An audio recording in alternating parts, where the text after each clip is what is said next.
Hello friends, कैसे हो? आशा करता हूँ कि सभी अच्छे होंगे। आज की वीडियो में हम पढ़ेंगे कि प्रेजेंट इंडेफिनिट टेंस क्या होता है। अब तक की हमने वीडियोस में देखे पार्ट्स ऑफ स्पीच क्या होता है, ग्रामर क्या होता है, ओके, इनके काइंड्स पढ़े और डेफिनेशन पढ़े, इनके यूज़ पढ़े। अब हम हमारी अगली वीडियो चाहे कि हम प्रेजेंट इंडेफिनिट पढ़ेंगे, इनका ट्रांसलेट कैसे करते हैं इनको, इसकी डेफिनेशन क्या होती है, पहचान क्या होती है, ओके। तो यदि आप मेरे चैनल पर नए हो तो प्लीज़ मेरे चैनल को सब्सक्राइब कर लीजिए और बेल आइकन भी दबाइए ताकि आपको मेरे लेटेस्ट वीडियो प्राप्त हो सके। और कमेंट और शेयर करना प्लीज़ ना भूलें, ओके। तो हम स्टार्ट करते हैं अपना अगला topic, present indefinite tense, okay. सबसे पहले देखते हैं कि प्रेजेंट इंडेफिनिट टेंस की पहचान क्या होती है, ओके।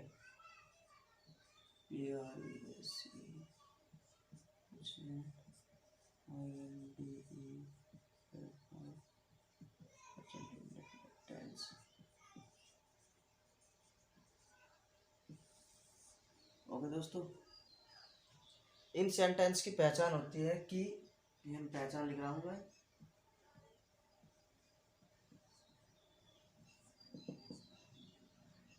जिन वाक्यों के अंत में, हिंदी के जिन वाक्यों के अंत में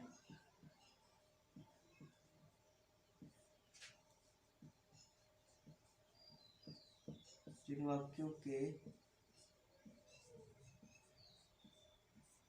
अंत में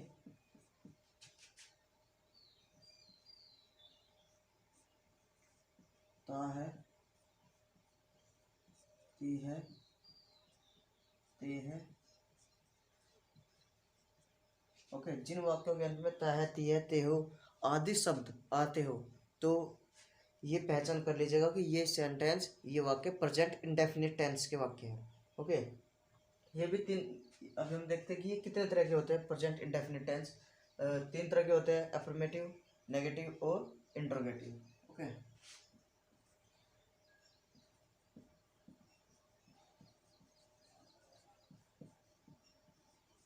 अफर्मेटिव, नेगेटिव और इंट्रोगेटिव,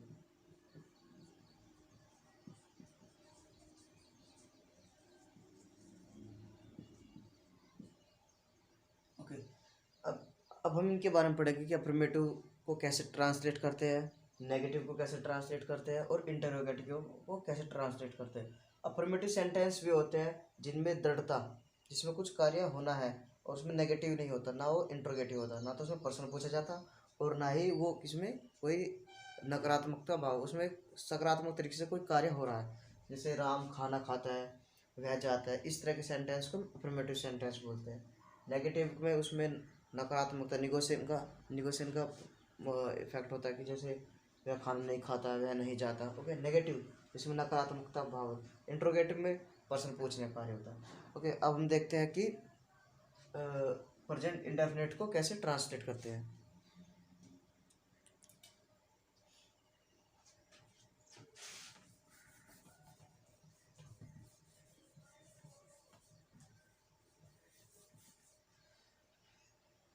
अफर्मेटिव्स,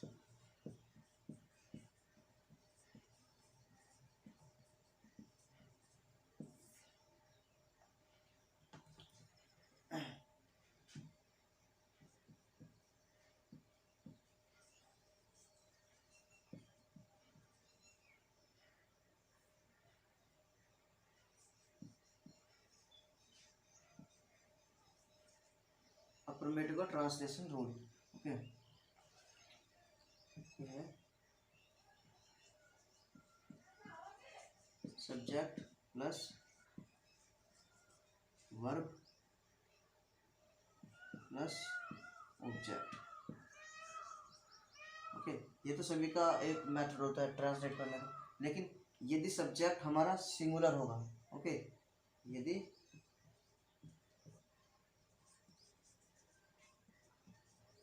सब्जेक्ट सिंगुलर सिंगुलर होता है, सिंगुलर हो तो वर्ब की, तो वर्ब की फर्स्ट फॉर्म में एस या ES लगाते हैं। ओके फ्रेंड्स, सब्जेक्ट यदि कोई सिंगुलर होगा, मतलब कि एक वचन होगा, ही, सी, राम, शाम, मैं, लेकिन मैं जो है आई के लिए हम प्लूरल वर्ब लगानी पड़ेगी। तो यदि सब्जेक्ट हमारा सिंगुलर होगा तो हम उसकी वर्ब की फर्स्ट फॉर्म में प्लस कर देंगे एस या ES। ओके, यदि सब्जेक्ट सिंगुलर हो तो वर्ब की फर्स्ट फॉर्म में एस या ES लगा देते हैं, और यदि सब्जेक्ट प्लूरल हो तो हम वर्ब की फर्स्ट फॉर्म में ना तो ES लगाते हैं, केवल उसके ओरिजिनल फॉर्म लगाते हैं वर्ब की। जैसे गोज है, गो है तो गो ही लगाएंगे। ओके, अब हम कुछ सेंटेंस देख लेते हैं ट्रांसलेट करके। ओके, तो फ्रेंड्स देखते हैं कि नेगेटिव सेंटेंस को कैसे ट्रांसलेट करते हैं। ओके, प्रेजेंट इंडेफिनिट के नेगेटिव सेंटेंस को कैसे ट्रांसलेट करते हैं। ओके, तो देखते हैं, इसमें भी वही नियम अपनाया जाएगा, रूल अपनाया जाएगा कि subject plus do does plus verb की फर्स्ट फॉर्म प्लस ऑब्जेक्ट। यहाँ डू डज का बहुत इम्पोर्टेंट है, बहुत इम्पोर्टेंट है ये, कि यदि हमारा सब्जेक्ट सिंगुलर है तो हम हेल्पिंग वर्ब डज लगाएंगे। ओके, डज लगाएंगे। यदि हमारा सब्जेक्ट सिंगुलर है तो हम, ये हेल्पिंग वर्ब है तो हम हेल्पिंग वर्ब जो है डज लगाएंगे, और यदि प्लूरल है तो लगाएंगे हम डू। ओके, यदि हमारा सब्जेक्ट जो है कर्ता सिंगुलर है, एक वचन है, तो हम डज लगाएंगे, और यदि हमारा कर्ता सब्जेक्ट प्लूरल है तो हम लगाएंगे डू। ओके, और सॉरी प्लस नोट। तो इस तरह से हम नेगेटिव सेंटेंस बनाएंगे। ओके, देखते हैं कुछ सेंटेंस।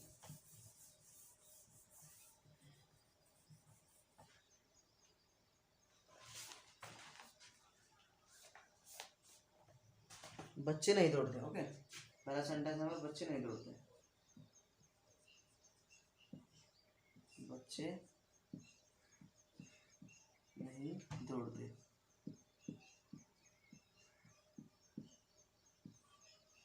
बच्चे नहीं दौड़ते।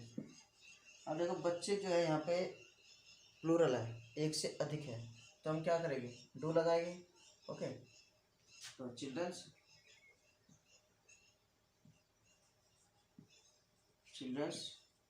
डू नॉट रन, और वर्ब की फर्स्ट फॉर्म लगेगी, इसमें एस या ES या कुछ भी सेकंड फर्स्ट थर्ड फॉर्म नहीं लगाएंगे, ओनली फर्स्ट फॉर्म लगाएंगे। Okay, childrens do not run. Okay, अगला सेंटेंस है हमारा कि बंदर नहीं कूदते। ओके, बंदर नहीं कूदते।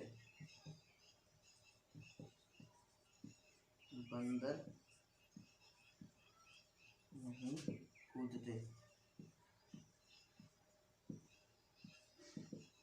तो इसमें भी जो है बंदर जो है प्लूरल आगे कि बंदर नहीं कूदते। अगर ऐसा था कि बंदर नहीं कूदता तो हम लगाते डज, और लेकिन यहाँ पे क्या बंदर नहीं कूदते तो बहुवचन है तो हम लगाएंगे डू। मंकी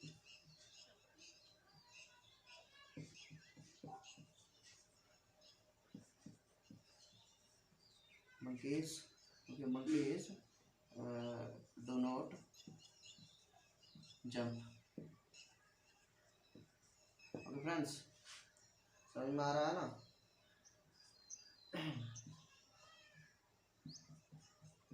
अगला सेंटेंस है हमारा कि हम गीत नहीं गाते। हम गीत नहीं गाते, इसमें भी हम गीत नहीं गाते। जैसे हम गीत नहीं गाते, तो हम जो है यहाँ पे प्लूरल है तो इसके लिए हम डू लगाएंगे। We do not sing a song. बहुत सिंपल सेंटेंस है, बस एक नियम सा हमको याद करना है और उसके अकॉर्डिंग जो हम सेंटेंस बनाने होते हैं। ओके, तो ये हमारे थे कुछ नेगेटिव सेंटेंस, और अब हम देखते हैं कि इंट्रोगेटिव सेंटेंस क्या होता है। ओके, ये भी बहुत मोस्ट इम्पोर्टेंट है कि इंट्रोगेटिव को कैसे ट्रांसलेट करते हैं। दो तरह के इंट्रोगेटिव सेंटेंस है, उनको हम पढ़ेंगे। ओके, तो फ्रेंड्स देखते हैं कि प्रेजेंट इंडेफिनिट के इंट्रोगेटिव सेंटेंस को। ओके, तो ये दो तरह के होते हैं, मैंने पहले बताया कि दो तरह के होते हैं। वाक्य से शुरू होने वाले, क्या से शुरू होने वाले, जिन वाक्य के शुरुआत में क्या होता है कि क्या आप मुझे अपना पेन दोगे, क्या आप मुझे यह पता बताओगे, ओके, क्या आप मुझे अपनी पुस्तक दोगे। तो कुछ तो ऐसे सेंटेंस होते हैं जिनके शुरू में क्या होता है, और कुछ ऐसे होता है कि जिनके बीच में मध्य में क्वेश्चन वर्ड होता है, प्रश्नवाचक शब्द होता है, जैसे कि आपका नाम क्या है, आप किस शहर में रहते हो, आपका कौन भाई है। ओके, ये तो दो तरह के होते हैं, इनका चेंज करना, ट्रांसलेट करना का भी अलग अलग नियम है। ओके, तो हम देखते हैं कि पहला नियम क्या है, क्या से शुरू होने वाले और जिन वाक्यों के बीच में क्या क्वेश्चन वर्ड आते हैं, ये दो तरह के हो गए। और पहले में देखते हैं कि जो क्या से शुरू होने वाले होते हैं तो उन्हें क्या कहते हैं, डू या डज। वही है कि यदि उसमें कर्ता सिंगुलर होगा तो डज लगेगा और प्लूरल होगा तो डू लगेगा।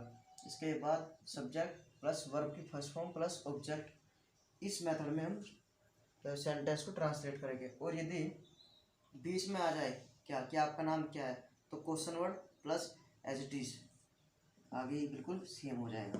ओके, क्वेश्चन वर्ड इसमें आना है, इसके अंग्रेजी, इसके आपका नाम क्या है, तो व्हाट इज़ योर नेम, इस सेंटेंस में डू डज नहीं लगाएगी। या आप क्या करते हो, व्हाट डू यू डू, तो व्हाट डू यू डू, तो डू लग गया हेल्पिंग वर्ड, और do, what do you do, तुम क्या करते हो। तो हम कुछ सेंटेंस देख लेते हैं, इनके पहले सेंटेंस देखते ये टाइप के। क्या है, प्रतिदिन स्कूल जाता है। ओके, क्या वह प्रतिदिन स्कूल जाता है। सॉरी, क्वेश्चन मार्क लगाना कतई ना भूले। ओके, तो क्या, जो सेंटेंस क्या से शुरू होने वाला है तो डू डज लगेगा। क्या वह, तो वह क्या है, एक सिंगुलर है, तो क्या लगेगा, डज। तो डज ही, इसके सब तुरंत बाद सब्जेक्ट आ जाएगा, तो सब्जेक्ट क्या हो जाएगा, ही, डज ही। फिर वर्ब आएगी, does he go to school daily. Okay friends, तो ये इस तरह से हमें चीज, ये डज आ गया सिंगुलर के लिए, ही सब्जेक्ट, फिर वर्ब और इसके बाद ऑब्जेक्ट। दूसरे सेंटेंस देख लेते हैं कि क्या कुत्ते रात को भौंकते हैं। क्या कुत्ते रात को भौंकते हैं, भौंकते हैं। ओके, तो क्या कुत्ते रात को भौंकते हैं, कुत्ते, तो इसमें एक प्लूरल है, बहुवचन में है, कुत्ते एक से अधिक है, तो क्या लगाएगा हम, डू।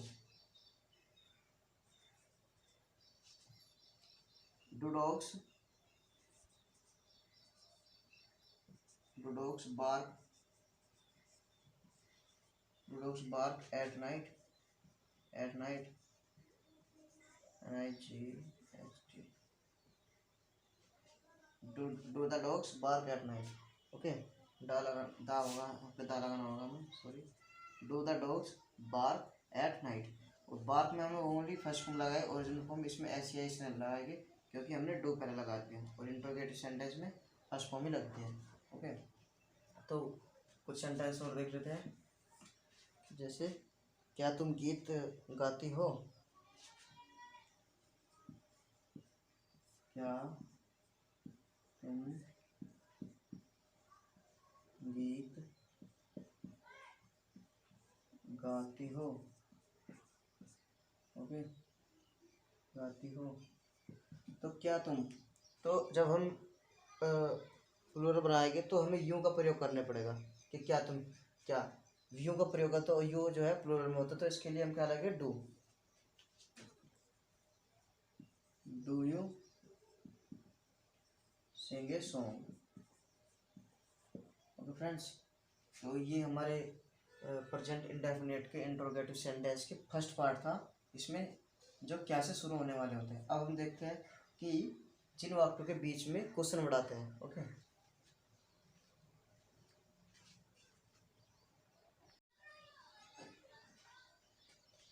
तो फ्रेंड्स देखते हैं कि जिन वाक्यों के बीच में, इट मीन्स मिडल में, बिटवीन पार्ट में जो है हमारा क्वेश्चन वर्ड आते हैं, उनको कैसे ट्रांसलेट करते हैं। इसका बिल्कुल सिंपल सा रूल है कि उस क्वेश्चन वर्ड की इंग्लिश आ जाएगी यहाँ सबसे पहले, और इसके बाद जैसे ही हमारा फर्स्ट पार्ट को हमने चेंज किया उसके तुरंत बाद इसको एज इट इज हम लिख देंगे।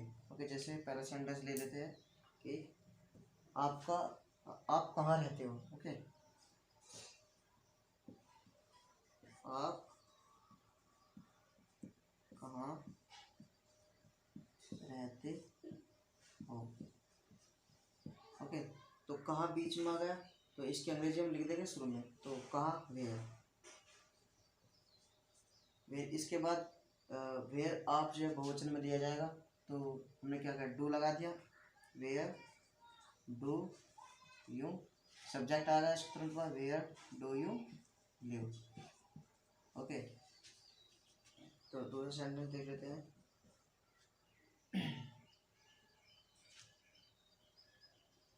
आप क्या करते हो। ओके,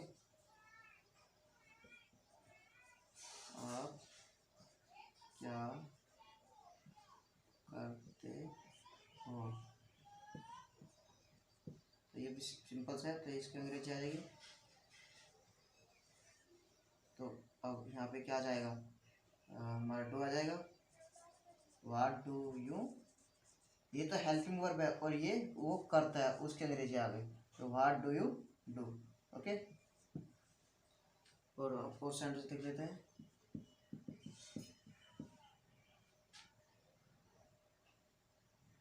आप क्या पढ़ाते हो। ओके, ये आप क्या पढ़ते हो, आप क्या पढ़ते हो, तो व्हाट आ जाएगा यहाँ पे सिंपल सा, what do you read. Okay दोस्तों, तो ये आज के हमने वीडियो में पढ़े कि प्रेजेंट इंडेफिनिट टेंस क्या होते हैं। ओके, मैं एक बार और एलिब्रेट कर देता हूँ कि प्रेजेंट इंडेफिनिट टेंस वे सेंटेंस होते हैं जिनके अंत में ता है, ती है, त्यो हो, ता है आते हैं। ओके, जिन वाक्यों के अंत में ता है, ती है, ता हो आते हैं उनको हम प्रेजेंट इंडेफिनिट टेंस बोलते हैं। और अफर्मेटिव और इंटरोगेटिव और नेगेटिव में इनको ट्रांसलेट किया जाता है। अफर्मेटिव वे सेंटेंस होते हैं जिनमें ना तो नेगेटिव होता और ना इंट्रोगेटिव, वैसे कि दृढ़ता या कोई काम करना है, कुछ सकारात्मक होता है। ओके, जैसे राम जाता है, राम खाते हैं, वह सोता है, वह दौड़ता है। ओके, जो तो इसमें ना तो नकारात्मक का भाव है ना प्रश्नवाचक का। तो इन सेंटेंस को बदलने के लिए सब्जेक्ट प्लस वर्ब की फर्स्ट फॉर्म में एस या ई एस, यदि सब्जेक्ट हमारा सिंगुलर है तो हम एस या ई एस लगाएंगे उसके वर्ब की फर्स्ट फॉर्म में, और एज इट इज आगे ऑब्जेक्ट। और यदि प्लूरल होगा तो subject plus verb plus object, उसके वर्ब में जो है एस या एस नहीं लगाते प्लूरल के। नेगेटिव सेंटेंस में क्या होता है, डू डज का प्रयोग किया जाता है। यदि सब्जेक्ट हमारा सिंगुलर है तो हम डज का प्रयोग करेंगे, और यदि हमारा सेंटेंस जो है सॉरी कर्ता जो है हमारा प्लूरल है तो हम डू का प्रयोग करते हैं। ऐसे ही इंट्रोगेटिव सेंटेंस में क्या है, ये दो तरह के होते हैं, एक तो जो क्या से शुरू होने वाले, और दूसरे जिन वाक्यों के बीच में क्या आते हैं। यदि शुरुआत में क्या है तो हम उसकी अंग्रेजी नहीं लिखते, डू डज का प्रयोग किया जाता है शुरुआत में, हेल्पिंग वर्ब से करते हैं चेंज। और यदि जिन वाक्यों के अंदर बीच में जो है क्या शब्द आ जाता है तो उसकी अंग्रेजी हम शुरुआत में लिखते हैं और सेंटेंस को एज इट इज चेंज कर देते हैं। तो ये आज की वीडियो में हमने देखा कि प्रेजेंट इंडेफिनिट टेंस क्या होते हैं। आशा करता हूँ कि आपको ये मेरी वीडियो अवश्य पसंद आई होगी, और कृपया करके यदि आपने मेरे चैनल को अभी तक सब्सक्राइब नहीं किया प्लीज़ सब्सक्राइब कर लीजिए और बेल आइकन भी दबा लीजिए ताकि आपको मेरे अगली वीडियो प्राप्त हो सके। और हाँ, शेयर और करना ना भूलें। और प्लीज़ डिस्क्रिप्शन बॉक्स में मैंने दूसरे वीडियोज़ का भी लिंक दिया हुआ है, जैसे पार्ट्स ऑफ स्पीच का, कृपया उनको भी देख लीजिए ताकि आपको इन्हें बनाने में बहुत आसानी हो सके। Okay, thank you.